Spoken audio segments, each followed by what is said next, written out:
నమస్తే, నేను Roja. Welcome to special debate. చేతి చమురు వదులుతోంది. యుద్ధం ప్రారంభించిన అమెరికానే ఇప్పుడు ఆర్థిక రాజకీయ ఒత్తిడిలో చిక్కుకుంది. ఇరాన్పై అమెరికా ఇజ్రాయెల్ యుద్ధం గల్ఫ్ ప్రాంతాన్ని అస్థిరతలోకి నెట్టగా అమెరికా మిత్ర దేశాలే ఇప్పుడు వాషింగ్టన్ ముందు నష్టాల బిల్లు పెడుతున్న పరిస్థితి ఏర్పడింది. అమెరికా బేస్లున్న యుఏఈపై ఇరాన్ ప్రతీకార దాడులు జరగడంతో చమురు క్షేత్రాలు, పోర్టులు, మౌలిక సదుపాయాలు తీవ్రంగా ధ్వంసమయ్యాయి. ఈ నష్టాలకు అమెరికానే బాధ్యత వహించాలి అంటూ యుఏఈతో పాటు గల్ఫ్ దేశాలు డిమాండ్ చేయడం పరిస్థితిని మరింత క్లిష్టం చేస్తోంది. ధ్వంసమైన చమురు, గ్యాస్ సదుపాయాల పునర్నిర్మాణానికి కనీసం $50 బిలియన్ అవసరమని ఆయా దేశాలు అంచనా వేస్తున్నాయి.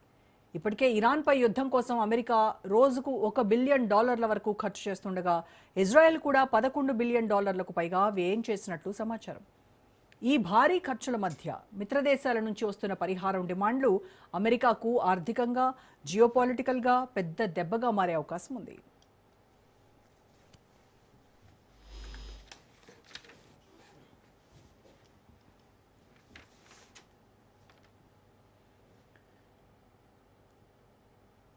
ఇదే సమయంలో UAE central bank chief Khalid Mohamed Balama US federal రిజర్వ్తో కరెన్సీ స్వాప్ కోరటం మరో కీలక పరిణామంగా మారింది.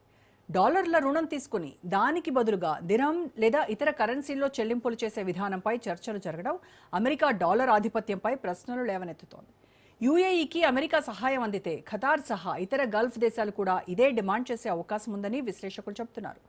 ఇదే సమయంలో చమురు, గ్యాస్ లావాదేవీలను డాలర్ నుంచి చైనా యువాన్కు మార్చే అవకాశాలపై యుఏఈ సంకేతాలు ఇవ్వడం ట్రంప్కు ఆందోళన కలిగిస్తోంది. గతేడాది యుఏఈలో చైనా యువాన్ క్లియరింగ్ బ్యాంక్ ప్రారంభం కూడా ఈ మార్పులకు బలం చేకూరుస్తోంది.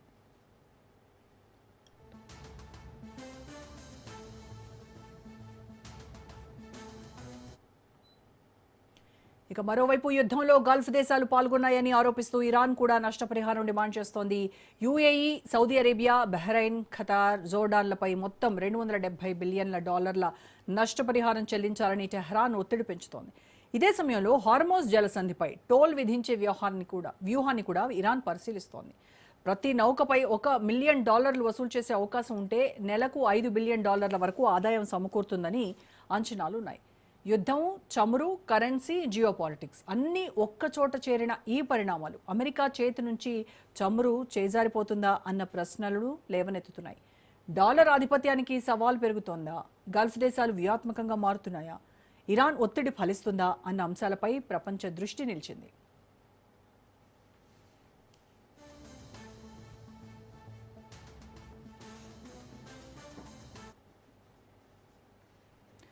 ఇదే అంశానికి సంబంధించి పూర్తి విశ్లేషణ అందించడానికి మనతో జాయిన్ అవుతున్నారు సీనియర్